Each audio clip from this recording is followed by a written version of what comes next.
not going to waste any time with introductions, really, because we all know why we're here. We're excited to see this, so we're just going to get moving. All right. Purpose of today is kind of to introduce you, all of you guys, to the new course here in Columbia that'll be online next fall. We'll host your championships next year for the first time. So it's an exciting time for all of us here in Columbia. I'm going to allow the Columbia Parks and Rec folks to kind of take you guys through this process. It's been an amazing process. If anybody's been out to the site, you've seen all the work that's been done, and pretty much the course is in place. We just need to grow some grass. We got some grass that's growing already in the 3K loop, and then it'll take all of spring and summer to get the grass to come in for next year. We got buildings that are about to go up, infrastructure that's going to be built here pretty soon that these guys will explain to you. So all of it is great stuff. The course is going to be a lot of fun. It's going to be amazing. Certainly different than Jeff City, but will be a fantastic venue for a championship for you all. With us today, we've got Mike Griggs, who's the director of Columbia Parks and Rec. We got Matt Boehner, who is really mastermind behind a lot of the tweaks that we made to the course.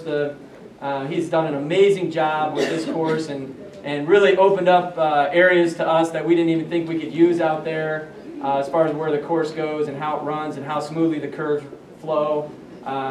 You're gonna love to hear from him. And then Erica Kaufman will deal more on the programming side, and she'll talk to you guys as well. So I'm going to turn it over to Mike and let him have at it. All right, thank you, Coach.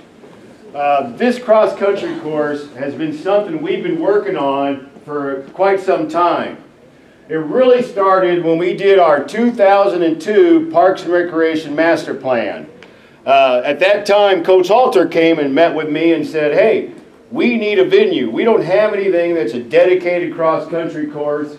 We talked about other facilities and all that. At that time, we didn't have the funding for it, so it kind of rolled into our 2013 Parks and Recreation Master Plan. At about that time, Battle High School was opening up, and so now we had 3 high schools in Columbia. None of them had a place to practice or run or host a meet, and so we were going with this. So Bruce Whitesides, from the athletic director from the Columbia Public Schools, again stressed the need for having a course. So with that in mind, we started thinking about some of our options. We started looking at all the cross-country courses across the country.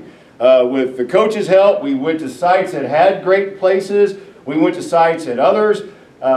Myself, I used to volunteer a lot at the state cross-country. We're all friends of the Jeff City Parks and Rec staff, and so we used to help out, so we knew how that course worked. So we started looking at different things. So after meeting with all these course people and talking to them about what would you change differently, the trend was the spectator viewing and for streaming and television. Everybody said, we love our course, but it's terrible to watch. You can't see the runners, you can't see until they come here. We can't televise it, it's too hard to televise. We have to have vehicles driving around. It's just it was a nightmare for that kind of thing. And we didn't have any data fiber connection, so we couldn't stream it. Even do radio, it was hard for that. So we dealt with some of those issues, so we talked about that. Coach, actually, we met with some of the ESPN and the SEC network people on how we could do this course with that in mind. And so what you're going to see is some of that design based on availability of easy spectator viewing. We looked at sites then. At this time, we acquired the Gans Creek Recreation Area, and we have Phillips Lake Park. Together, those 2 parks represent about 460 acres. Gans is right off of Highway 63, right by the Discovery Ridge, big intersection there, so it's easy to get to.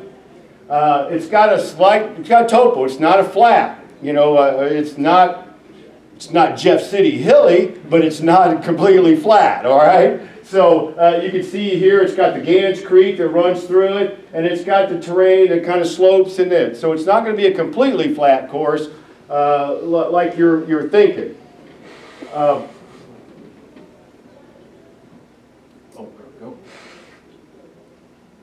right, so here's how the course will lay out. And I'll let Matt kind of talk through the specifics of it.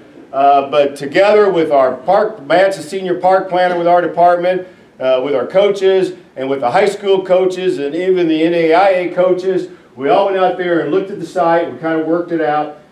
Some of the areas we had to avoid was down here around the creek because it floods. So we couldn't run down a race in that area because if it would have a heavy set of rain, that would flood for several days. So we wouldn't have to, we'd have to adjust the course. So we kind of had to avoid all this area down here. So we ended up with a 2K and a 3K loop. We had this long section here for a starting line. And we got some more specifics on this later on that Matt will talk about. So what started it was we had our park sales tax. It's a dedicated park sales tax for capital improvements in the city of Columbia. We passed that with $200,000 that would be geared toward the initial start of this cross-country course. And what that does is allow us to do all the site course grading, put in all the irrigation, adding the parking lot, do the viewing berms, create the road in a roundabout way, all the ADA walkways, over 2,500 linear feet of fencing on the course markers on the site, and all the electrical infrastructure. We're going to have 3,000 feet of conduit throughout the course. We're going to have wires set up. We're going to have it all set up. We want to have a plug-and-play cross-country course so anybody hosted a meet can bring their timing system in, set up at our timing tower, and then do it. And then plug in and go. This is how our finish line will look. As you come down the finish line, our finish line here, we have a timing tower that will span the finish line. We have a runner's pavilion that will be off limits to everyone but the runners and the medical staff. We have a media building over here, and it's kind of the roundabout and all that. So this is kind of what the initial infrastructure is. The good thing about that, and I kind of got some pictures here, we had a meeting with MU. They are funding all these buildings and infrastructure. So while we're paying for the course, they're providing the funding through their donor program for all these facilities. So we're going to have this race headquarters where all the media and people will be able to stay in. The runner's pavilion, you'll come running in, and then you'll be able to have that. We can set up banners, protect it, so that way that runner can have a chance to come in and decompress after the race without everybody running up to them and all that. And of course the timing tower. As you finish the race, you'll cross underneath this. The people managing the race can sit up here and watch down and have a visual of everybody as they cross the finish line as well. And so that'll be it. We'll have additional storage for the mission people to have event stuff that they need to keep under there. We have the finish line structure that will be built. The future plans are to have a championship plaza where we have the big setup for all the award ceremonies and all that. That'll be part of this course down the road. At this time, this is not funded, but these guys are doing a great job in fundraising, as well as so is Erica and her staff on coming up ways that we can eventually do that, as well as adding some grandstands. At this time, I'd like to turn it over to Matt Boehner, our senior parks planner, to talk a little bit about where he is and what's been going on, and you can see some actual site images of the course. Here you are, Matt. All right. Thank you, Mike. So as Mike mentioned, this project has kind of come pretty fast in the past year. City Council approved the project in August, about mid-August of this year. And we started right away with a lot of the mass grading of the course project. Something that we looked at was maintaining the 30-foot running width throughout the whole course and a consistent grade across that whole 30-foot wide. So you're not going to have different grades within the court, the width of the course as you run. So all the athletes will have that kind of same grade, cross-slope grade, and up and down grade as they go through the course. So let's see. You can see here, this is our start-finish area where some of the graphics that Mike showed. Off the roundabout, athlete pavilion will be here next to a team tent area.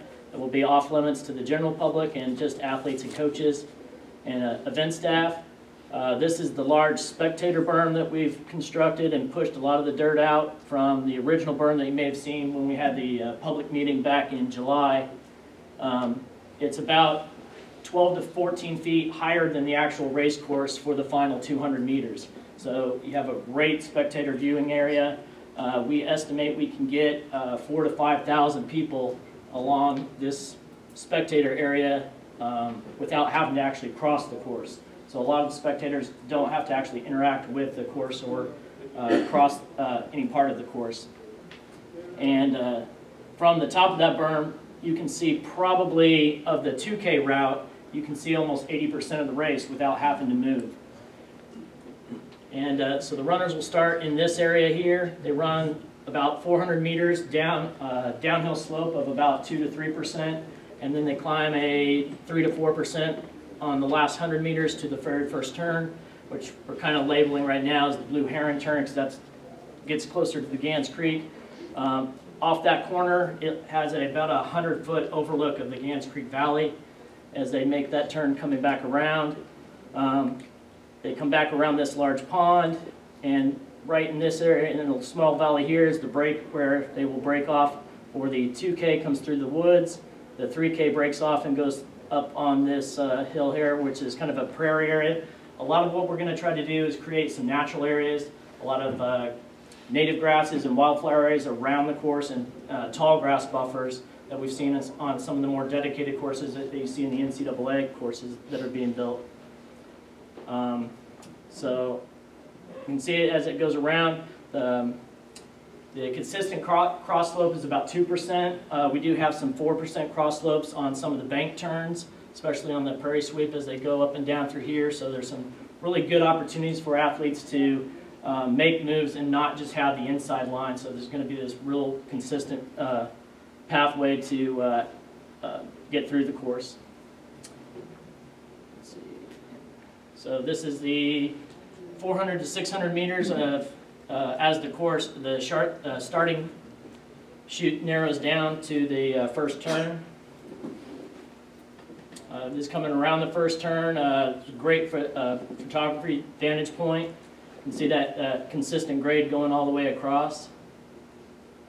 This is the course as it goes around the pond. There'll be opportunities for spectators that do want to run out across the course. There will be crossing points for spectators to get across the course at different areas, but we still anticipate a lot of spectators being able to stay in the larger spectator berm area.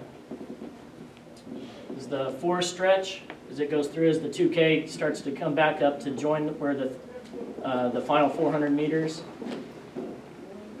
This is kind of what we're calling the prairie sweep. As the runners come up, split off the 3K here is an uphill, downhill, around this loop, downhill, back up, back down, and then a long back uphill. There'll be a checkpoint here that'll have electric and fiber to those locations. And you can kind of see our irrigation trenching are already in. The course will be irrigated for a lot of summer runs and different types of events throughout the year, as well as making sure we have a really good turf for the state championships in November. So there's a kind of final turn that comes around to the soccer fields. This is where we start getting a lot of that spectator berm viewing area. And from the spectator berm up here, it is ADA accessible to the top of the berm, and we'll have little pullouts for accessibility on top of the berm to be able to see. So at this location, you're about 12 feet above the actual race course down below. And from that vantage point, you can see almost the last 300 meters without moving. And so from this whole area here will be open to all spectators. And that's where the 2K and 3K courses merge. We have future grandstands that will build into the berm and come out to the actual finish line. That's currently unfunded as well. And here's a good vantage point of the spectator berm as you're running into the final, to the finish line. It's about a 2% grade going back up that same starting slope to the finish line. What's the grade of the berm? The grade of the berm is about 4-to-1 slope.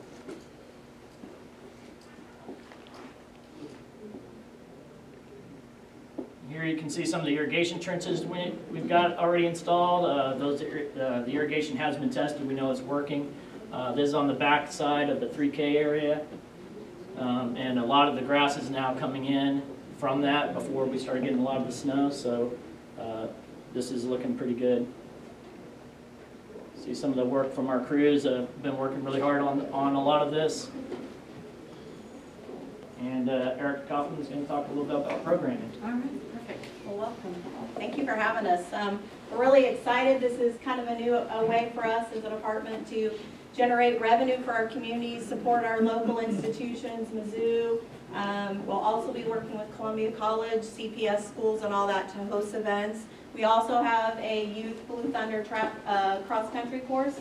Our community also has middle school cross-country, so we'll be working with those schools as well to deal with all the issues but we're really most excited about working with MSHA and being a part of that.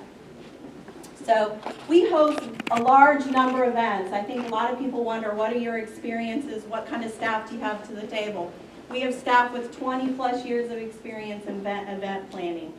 We will be relying heavily on our other partners, working very closely with MSHA to meet their expectations, working very closely with the coaches at Mizzou to make sure we're doing what they need to do, and addressing your issues as you bring them forward to us. We're going to rely on our coaches here. I know Hickman's right here in front of me. I know we can call those guys up and say, here's some of our issues, how do you help us deal with it? We're open to that. We know that that's what we're going to do. But one of our largest events that we host on this property is our Junior Mud Run. We have over 1,200 kids that participate in that event. So this property has been able to handle all of that event, plus parking and those kind of issues. Reminder, kids bring more than one adult. So it's usually 1,200 kids plus the 4 adults that comes with each kid. So we realize that this property can handle those things. So here's kind of just really just a really quick layout. Is we're very lucky in this property that, like Matt talked about, we have one dedicated soccer field that we will be using as tent area. So in that area you will be able to, see if I can get the pointer to go, right in this area, we'll be able to set up all the tents for all of the teams in that area. And that's the great thing, is that will also be able for you as coaches. I know parents, I had a runner, you want to get in their business, this will hopefully help maybe control some of that, give you a designated area to have those conversations. Also, with the setup that we'll be able to do, you could do some great warm-up just right in this area. In addition, I think is another great feature, is these 4 fields here. We will be able to do a lot of our, what we would call an event village, those t-shirt pickups. For right now, we're going to do all of our awards ceremony in that area. So that's how we're working with MSHA to kind of determine those details. But all these 4 fields will allow you to do some great warming up as well. We're hoping not to have the runners on the course while the races are going on. That's what some discussions we're beginning to have, because we feel like we have ample space for some of those things to happen. So these are our first 5 dedicated. We have 2 home meets we'll be working with Mizzou on at the beginning of next year. So we'll have some meets under our belt before we open. And we are working to do a pre-event. I know a lot of people want to get on there. I know there was 60 teams that participated in a pre-event in Jeff City. We're going to do that as well. So we're going to begin the first of the year of those discussions. So there is ample off-site parking. We will be working closely with Father Tolton. We will also be working with, as Mike indicated, we have Phillips Lake Park that has adequate parking, grass and paved parking across the street. We have 2 businesses that are located just on the east side of 63, 2 laboratories that have agreed to allow us. They have over 400 plus parking spots. We will be building a field house that's just adjacent to Nifong Park and across from Phillips Lake on the northern end that will have over 500 parking spots available. And the Odals have a bunch of paved parking that's adjacent to the Aria apartments and all the hotels and their businesses that are later. So within a 2-mile period distance, I think we have close to 1,700 plus parking spots. So we will feel like we will handle some of that. One thing that we are working to do is creating a roundabout here, so a lot of our shuttle areas to try and control some of it. We will have some very dedicated on-site ADA parking, which I think is real important to some of our spectators. And we'll also be able to control some of our team parking and media parking, as well as in conjunction with Father Tolton. So we're working on all those details. We've been lucky to have MSHA staff in our community, so we've already met 3 times, and we're going to meet regularly to make sure we put on a quality event for you. We're really excited as a community.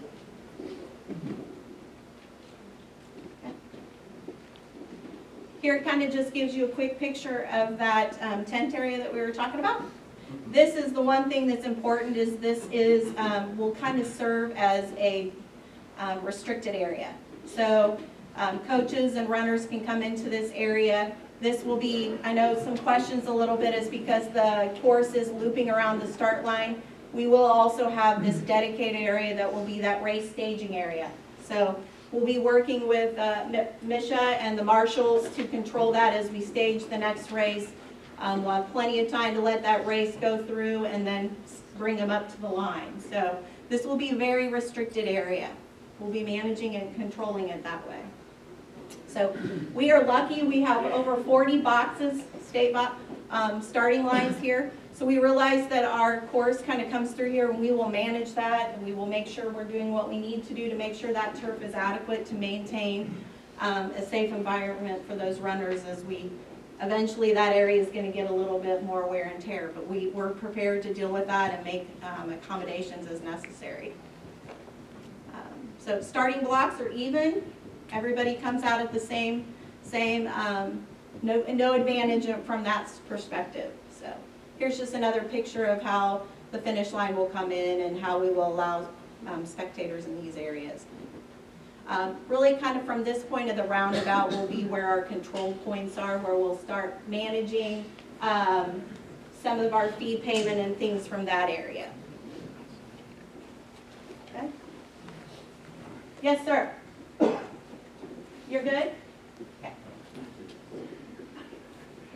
Okay. The course will be maintained by our Parks and Recreation, athletic and golf course staff. They maintain 58, they mark 58 fields on a daily basis. We have 20 areas, 2 18-hole golf course. It's one division of what I call turf specialists that work on that. We have 3 full-time employees in that, and we've added 1 more because of the addition of the cross-country course to help manage that, because we recognize that this is going to be a unique facility that's going to have its own unique challenges in that. We will be doing it as in Missouri, you got the cold season, the warm season, you got to grow grass when it's 100 degrees and when it's basically 40 degrees. And so we know we're going to be playing on that in all weather. So we're going to do a mixture of turf fescue, cool season bluegrass as well, so that we can have that. Prior to the race of Mission for the state championships and for the coaches' MU events, we will likely oversee with rye. It grows in about 7 days. We do that on our athletic fields in Cosmo Park all the time. And so, I don't think anybody's ever played on a Cosmo Park soccer field that had bare dirt on it. So we do a pretty good job in making sure we have turf. If we do have an area where there is, for example, if we have a rainy day on a soccer tournament, we come back in and sod. We don't let anything bare stand for very long. So should there be a meet that happens, we would come back in afterwards so we could have it ready for the next meet with sod. As Erica mentioned, we do have some races ready to go. We are really committed to making this a premier cross-country course. We want that to be an attraction to mid-Missouri. We think that this is not something, or there's nothing around here like that. And so if we can create this, we can have that dedicated course where anybody can come in and run races on it. We feel that's a bonus for the whole mid-Missouri area and just Missouri in general. And so we're certainly, that's our goal for having this facility. So we wanted to make sure we were done in time because we know that this is different. So we're kind of opening it for questions now, and we can go back and look at some of those earlier images if you like, the overall course here, and answer any of your questions at this time with Matt or Eric or I. So, yes, sir.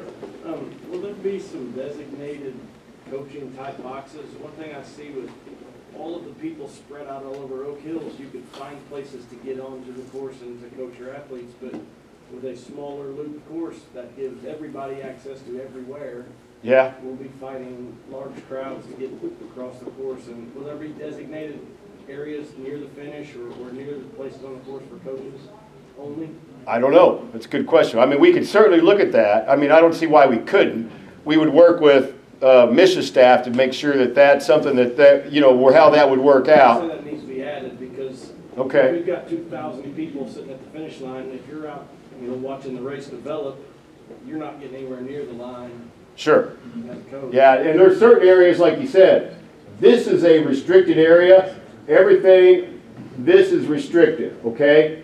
So we could have inside this a little bit, maybe for coaches or pass holders, something like that. We could work on that. Hey, Mike, that's something that's pretty common at a lot of the other championship courses. Like, you go to Terre Haute, there's coaches' boxes. We can make that happen. Yeah, good question. When are people going to be allowed to, like, if we just want to go see it in the summer or at some point, like, just to see it on our own? Oh, anytime. But, okay, so like if I brought my kids during the summer for a day, we could just go run on this? It depends on the day. You know, if we just got it seeded, no. You know, if we're still trying to grow grass, we will probably restrict running on it up until we're ready to race. So you could see it, maybe walk it. Right now we have people walk it right now even, so. I think, yes sir, and then I'll come back here. Yes? So I have two questions. One of them, you may have touched it on it, I'm sorry, I misheard, but is the 2K loop first or the 3K loop first? 2K. 2K first, okay. And the second one is on the starting line where it loops back to the start line, how are you regulating to make sure the runners enter back into the middle of the starting line versus cutting that corner? And It'll be a painted line and then just kind of typical ribbons probably held up. The first part of it, as it comes off the actual course, it starts at about 100 meters to the finish line, so it's the same distance from when they break off to the finish line. It's the same distance to the center. Yeah, and right in here we would kind of, yeah, you so know, most of it will be painted, and we'll have to have race officials kind of watching that, but we can do it with flags as well. yes. This is more directed toward you on growing out the grass and the turf. What is your projection for, say, our first soft open race for them? Oh gosh, we'll be We're in good probably shape. looking sometime the end of September, first half of October. So we kind of want to look at obviously what's going on around the state and try and look at some dates and build something in. So hopefully we can get something pretty set in stone here after the first of the year so we can get that information out. Yeah. I mean, who thought we'd had in November like this year? You know, so. Most of the course has already been seeded with ryegrass and some of the grasses that Mike mentioned to get down in place.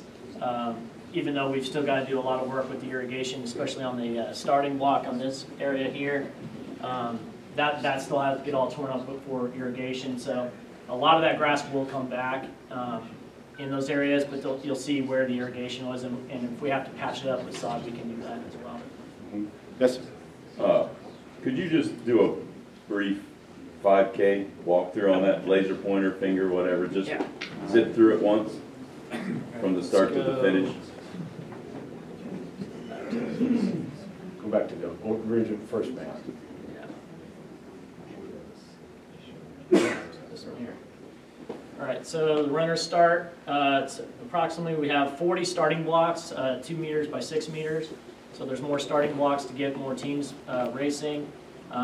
That's all on the exact same level playing field. So if they're on the west side to the east side, you're at the same elevation. There's no steep drop climbs or anything like that. And it's a consistent cross slope of about 2% down to the 400 meter mark here. And we don't narrow to the 30-foot wide until about 600 meters into the race.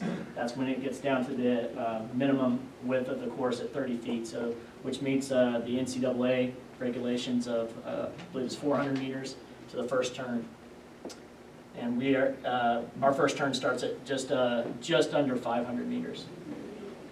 So we'll start here, you run through here, up to the first turn, around, you come back to the pond.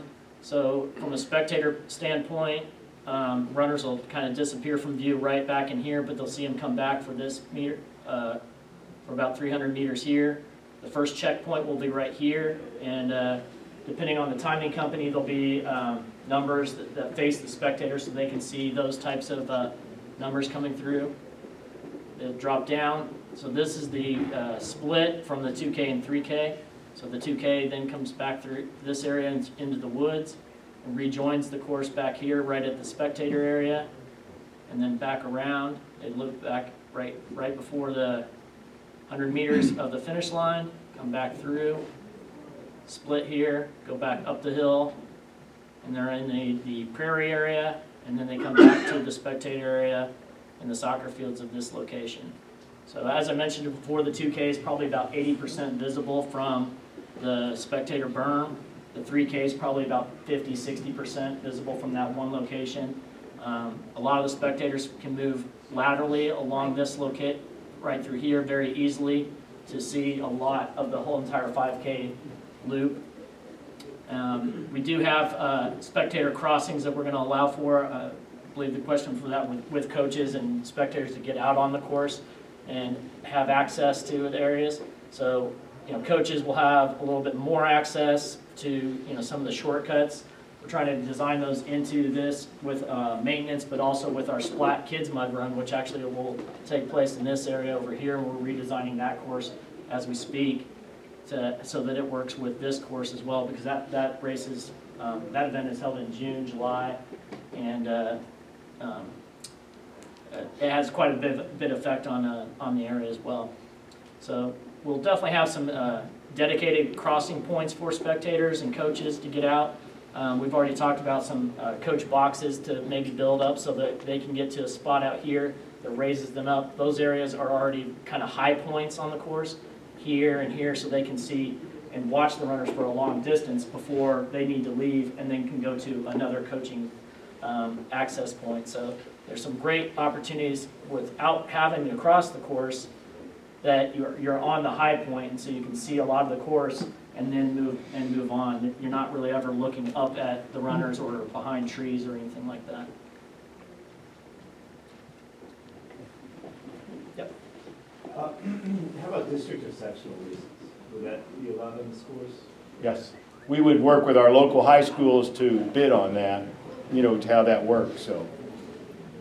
Yes, sir. You mentioned the pre-state meet type thing or whatever, but are you doing any like local 5K races on there, like 4th of July or those Thanksgiving turkey trots or things like that? We're not in 2019. We want to kind of see what happens in 2019, see what our demands are with all of our locals. We want to make our priorities being the schools, MU, our other institutions before we go beyond that public side of it. But there is a possibility that those things will eventually happen down the road. We will definitely probably do stuff like that, but right, not for 19. It's all going to be course construction, maintenance, get it ready for their first meet, and then the high school meet.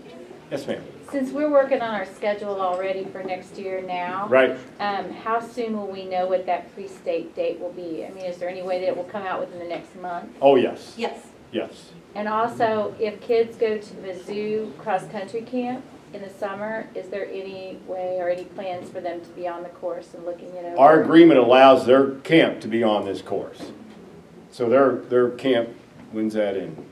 June. June, it'll be held here.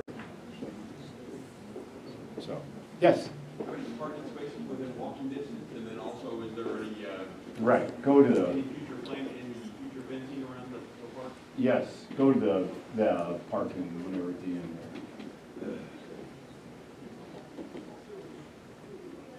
there. Everything, and keep going. It just takes forever for some reason. Slow on that. Bad interference Wi-Fi. One more there. All right. Really, all of this, where this lake is surrounded by a trail. That trail connects to all those areas up there, all that parking, all that the Odals development. There's more development going on. It's going to be right in this area here, and you'll be able to have a trail connection to the lake. And from that lake, then you can walk down from that. That's all within easy half mile or so walking distance from that. There's going to be a lot more closer walk parking on this site. We also have turf parking all in this area here, where we'll allow turf parking. These parking lots aren't built yet, but eventually we're going to be building a big 300-person facility, like a big rental building there. And that's eventually where we'll have a lot of the meet, pre-meetings at. It'll be in that building there. And again, that will be all connected by a trail that will get down to here where we can cross over into that area. We are lucky Father Tolton is right across from the property, and we use their parking lot a lot for of things that we do, and they're a very good partner with us as well. Yes, there will be fencing. You want to go ahead and talk about the fencing, Matt? I believe that eventually there'll be fencing along Gans Road. If you take the Gans Creek Road that comes down here is actually a gravel road, and to get up this hill, it's probably 100-foot climbs up the hill through woods. It's not going to be a popular place for people trying to cut corners, and there won't be any parking. There's no parking along this road on this side. It's like a one-lane gravel. This is all private property, wooded area. If it ever comes around to being developed, it'll be something we work into the agreements to how that has access. Rockbridge State Park is actually this corner, and so that'll remain completely undeveloped. And some of the trails of Rockbridge actually come real close to the course here, but the nearest parking lot is the Wagon Wheel Trailhead and Shooting Star Trailhead over here, and that's a good mile walk on pretty rough terrain. The shuttle drop-off will be here. We'll have shuttles from all parking sites. The shuttle drop-off will be there. Follow a concrete walkway, and that's where that's where all the control points will be. Yes, sir. Some of your coaches are also drivers. Right. And so where are we looking at? I've heard car and van parking, I haven't heard bus parking. Yeah. So what are we talking time-wise, dropping kids off and getting back there as a coach? Most likely, we're going to be parking all the buses at Father Tolton. Right across the street. Right across the street. So you can show them we know that all coaches are drivers in most cases. The buses will actually come in the main drive of the park, and the driveway is wide enough for the buses to park on one side, still have cars come in on the other side, adjacent, and they'll drop off. We can stage about 8 to 10 buses and unload, and then they can go through the roundabout, go back out, and then go park at Father Tolton right there. Yes. This is a public area, so we theoretically couldn't go out there on any given day to walk the course. Oh, you can. Oh, yeah. Yeah. Upon that, you said that you would be seeding it, so if I said to my kids, we're going to go up there on July 30th or something, is there a website or somehow that you would post course is closed due to? We've got some cards here for Matt. Then why don't we grab a card? Why don't we can put our number out there. Likely, if there's a heavy seating operation going on, we'll probably just post real estate signs. Yeah, but he's not going to want to make a trip here unless he knows. 2 hour, 2 hour half hour trip. Yeah. Yeah, so we can certainly make that. I think that's right. We can go ahead and post on our website. The course is closed to use, but we'll make sure that we can do that. That's the easiest way for us to do it. Well, my suggestion there's several social media chains that we follow as coaches. I mean, could you talk to Miles Split? Could you talk to Misha to have them posted out and say, hey, this is where we're at on this project, here's what's happening. Would one of you that I just gave a card to send me some of those sites that you would recommend? And yes, ma'am. We can work through that. Haven't heard mention of lodging for the weekends of state and coinciding with football games and stuff. Is lodging going to be? We work very, very closely with our CVB to put in our proposal for that. We recently just built a Drury Inn that's over 350 beds. Right now, we are not selling out on football weekends, so we do not see that to be an issue. So we will be working closely with them to get out all of that hotel information as well, working with Misha to make that information available. And last year, the only weekend it sold out was homecoming. Yep. That was it. Yes, sir. So just trying to piggyback off this question, will there be like an information central for this venue that has like events scheduled? Right. So we would know, like, we'll have a web page set up. This will have its own website, a web page on our Parks and Rec web page that will talk. It'll have all the facts about the course. It'll have this presentation. We'll put that up here as we get back to the office today. We'll have all this up there so we can have this ready, and this will be it. So when people Google cross-country course in Columbia, we want them to come to this page. Okay? Yes, sir.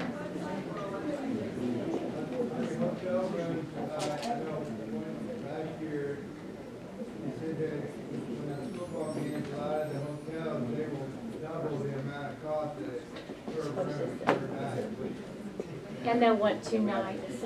Yeah, most of them will want 2 nights, but I know our CVB's working with them on that. I mean, we had several people stay in Columbia for every weekend for all the state in Jeff City.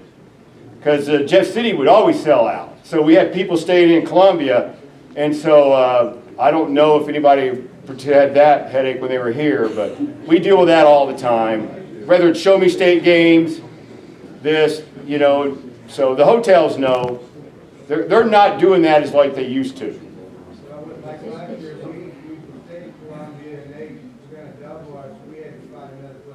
Okay.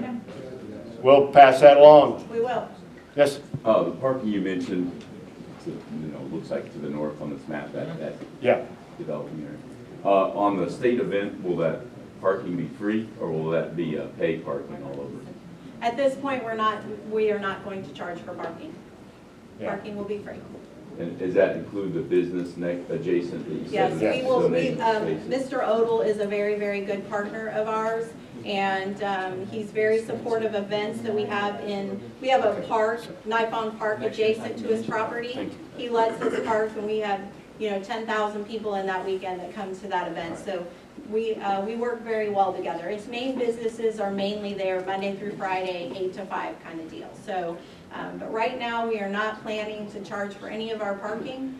CPS has agreed to work with us to help us out with shuttles from our school buses and things like that. So there will be the traditional cost that you have to pay to get in, as Misha always charges, but not a parking fee. Coach Burns said next year Mizzou's at Georgia, so don't have to worry about hotel rooms next year, all right? I got you covered.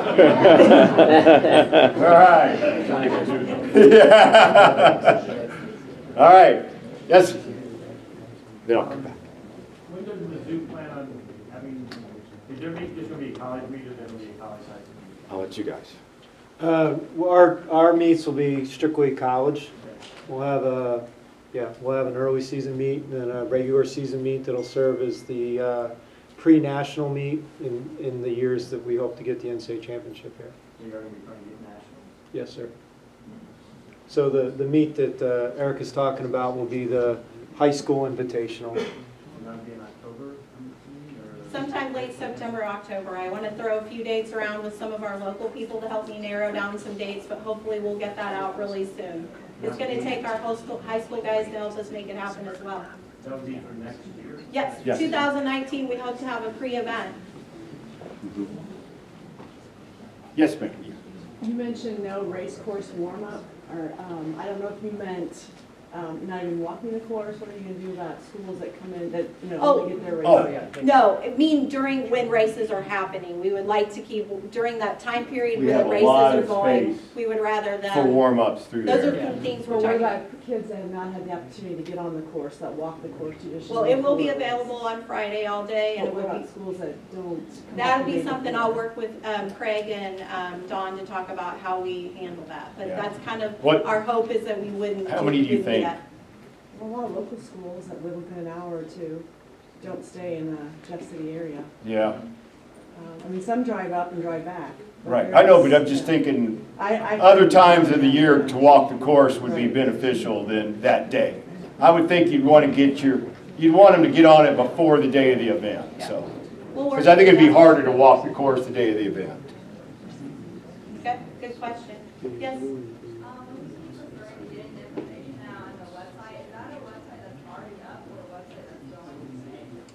It will be a web page on our Columbia Parks and Recreation website. Yeah, Craig, we could work with Misha too. Yeah, we'll have it linked in different areas. So, and then again, we get some more of your coaches' site areas. We'll get with that too. All right, it's almost noon. So we're only standing between you and lunch now. So any other questions? We'll be here afterwards if you do.